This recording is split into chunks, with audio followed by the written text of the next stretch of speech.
Like many of you, today I saw a clip that absolutely broke my heart. I can see in my mind's eye those rows and rows of white stones of all the hundreds of my friends and everybody else that gave their lives for what? The country of today. No, I'm sorry.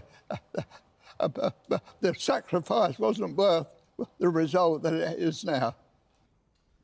She said the sacrifice that him and so many other people made was not worth the country that we've got now. That's Alec, by the way. He's 100 years old. I want to tell you a little bit about Alec. So he joined the Royal Navy after promising his father that he wouldn't fight in the trenches because his dad saw the absolute horrors of trench warfare during World War I.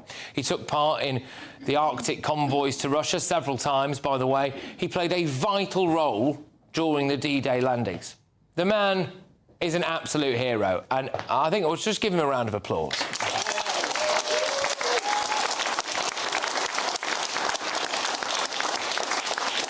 And then, of course, Adil Ray, the man who has just come out praising the virtues of Sharia law, decided to press him a little bit further, didn't he? What do you mean by that, though, at this point? What we fought for, and what we fought for was our freedom. We find that even now it's darn sight worse than what it was when I fought for it. I mean, honestly, what do you mean by that, though? What do you mean? We all know what he means, Adil. We all don't you all know? Right? It's blindingly obvious. In fact, we're going to talk about it. Maybe we should tell Adil a little bit later on, actually. But look, Alex served on D-Day, like I said, and in the last 24 hours, bear in mind we're talking about a D-Day veteran there. In the last 24 hours, 1,000 illegal immigrants have crossed the English Channel. Are you scared? You have no, I'm not scared. No? Inshallah, How long have you been in France? I 7 years in France. 7 years? 5 years prison. He may have been in prison, but these Iraqi Kurds think freedom lies just over the channel. That bloke said he spent 5 years in a French prison. 5 years in a French prison, and then he's here now. So, nice hotel room soon, probably ready for a life on benefits. A Home Office whistleblower revealed the other day that they are allegedly punished for refusing asylum to people like an Afghan man who has been repeatedly arrested for exposing himself in a children's play park. Heroes like Alec fought, in many cases sadly died, so that idiots like David Lammy can stand in Parliament and demand reparations. People are being banged up for social media posts. Heroes like Alec fought so that we could hand Britain over to this mob. Every match that the barbaric Israeli establishment or their teams are at, we will be at. Takbir!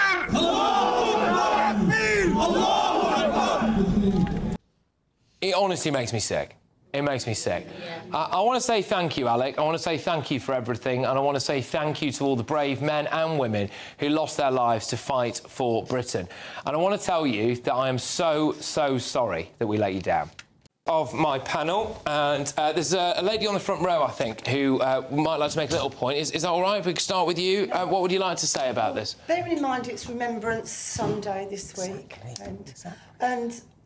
and I had a granddad that fought in the First World War. He was in the trenches. I had uncles that was in the Second World War. Yeah. And they didn't speak about it because it was horrific. And I think it's a disgrace. Just hold that mic closer. Successive governments have failed to support veterans in this country going decades. And they still do. And they let these fighting-age men illegally come here and they put them up in luxury accommodation while we've got veterans who get nothing and are sleeping on the streets.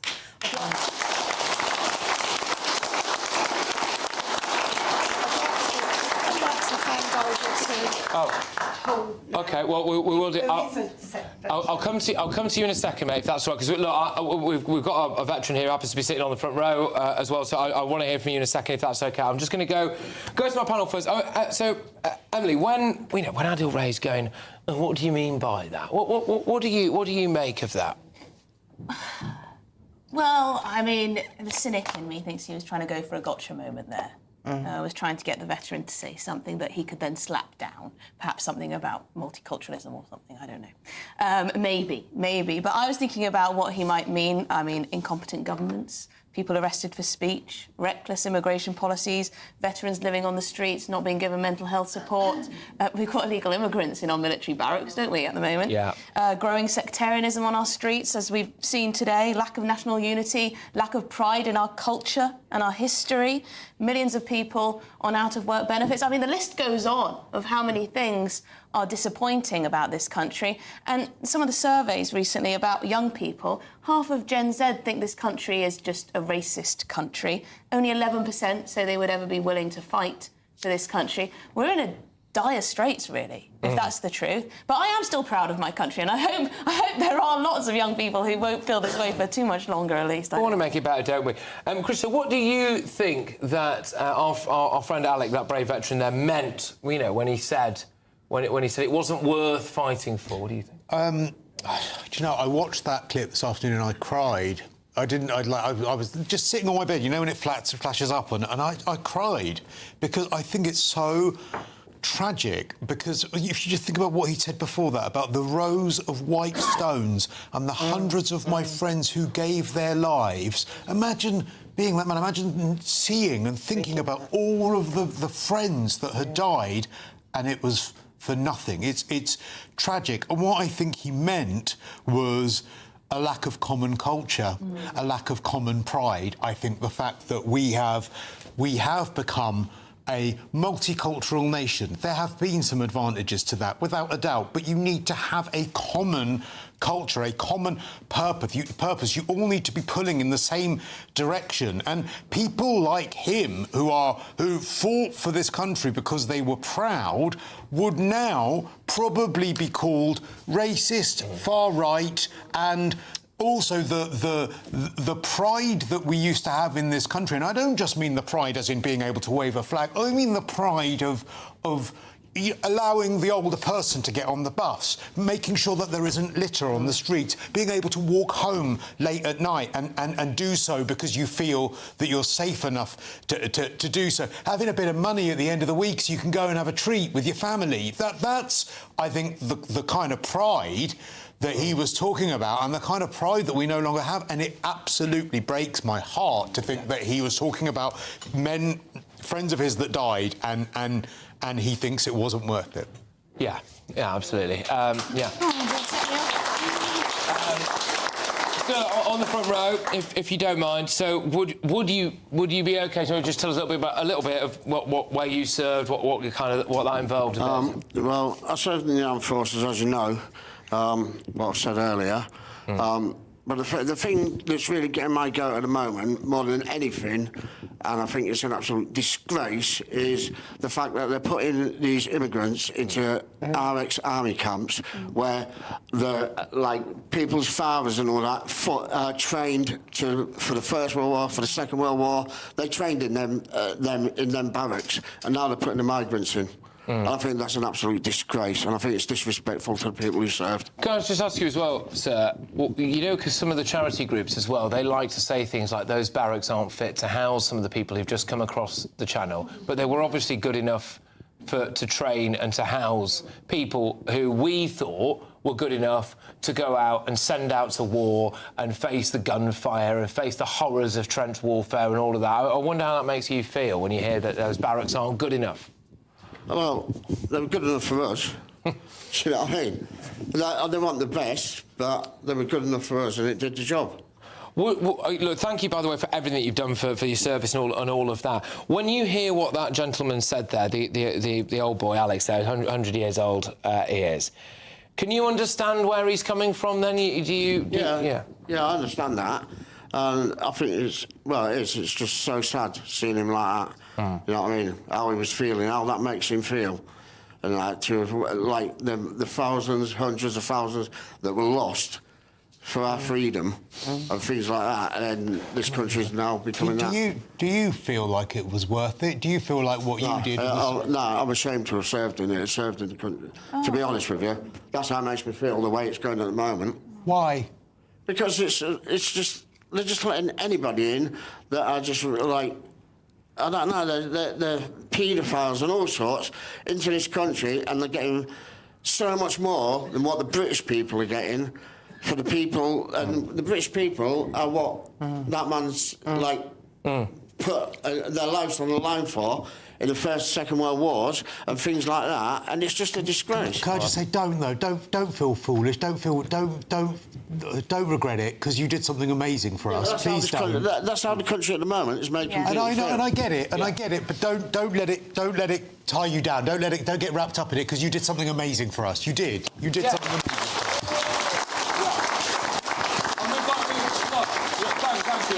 We have to sort this out. It is a national disgrace if we've got veterans of two different generations, possibly three different generations between you and him, who are feeling like this. That is a national disgrace.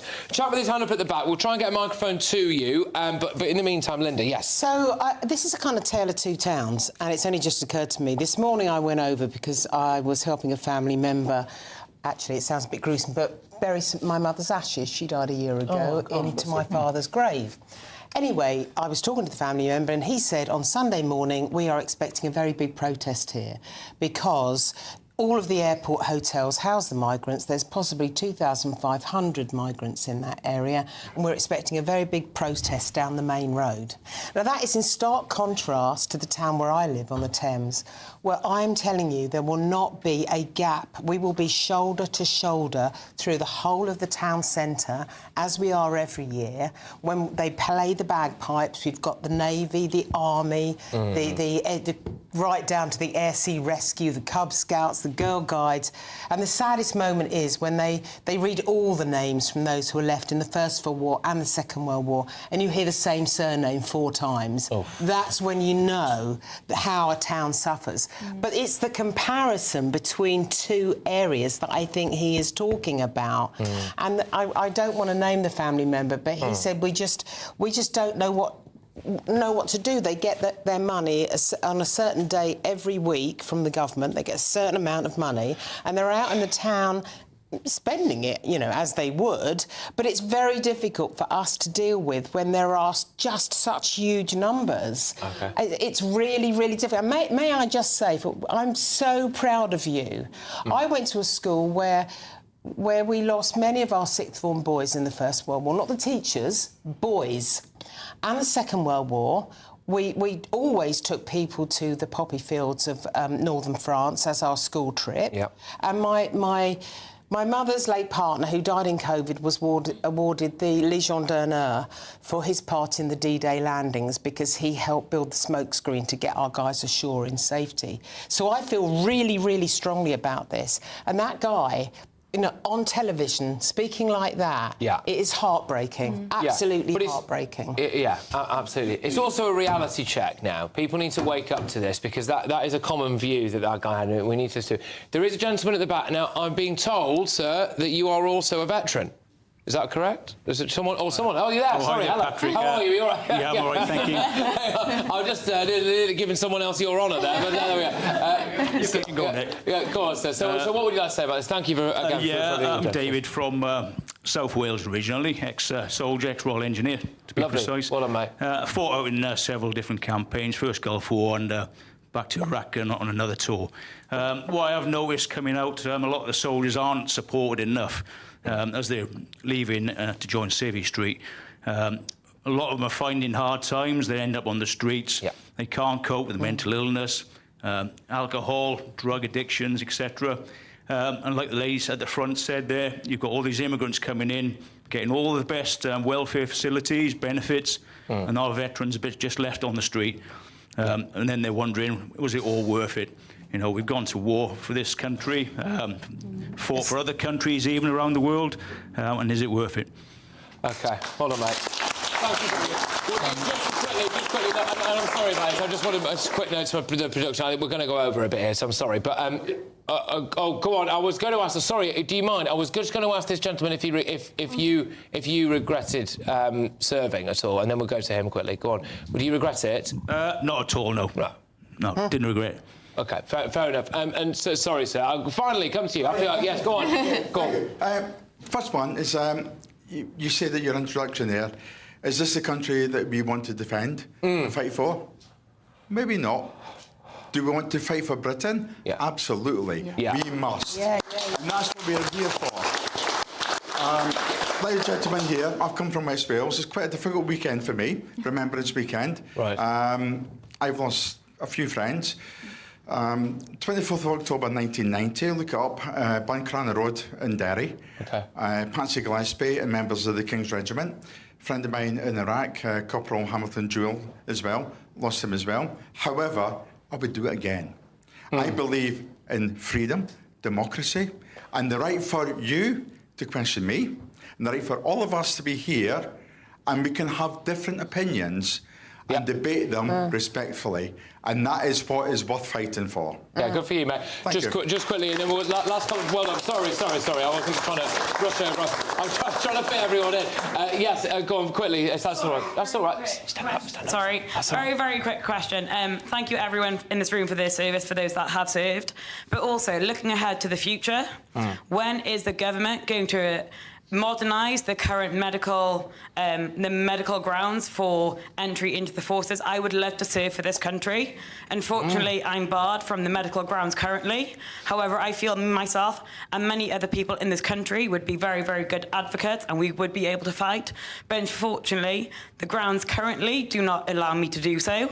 So I feel like we need to look forward. We need to learn from our past, respect what everyone has done for us, but also we need to modernise our current medical guidance. Well, we need people as well. We need people who are actually willing to fight. I think, basically. That's the other thing. That's what I think of it. Yeah. That's all right. Well, thank you. Right, thank you, everybody. Andy, I'll give you the final say on this.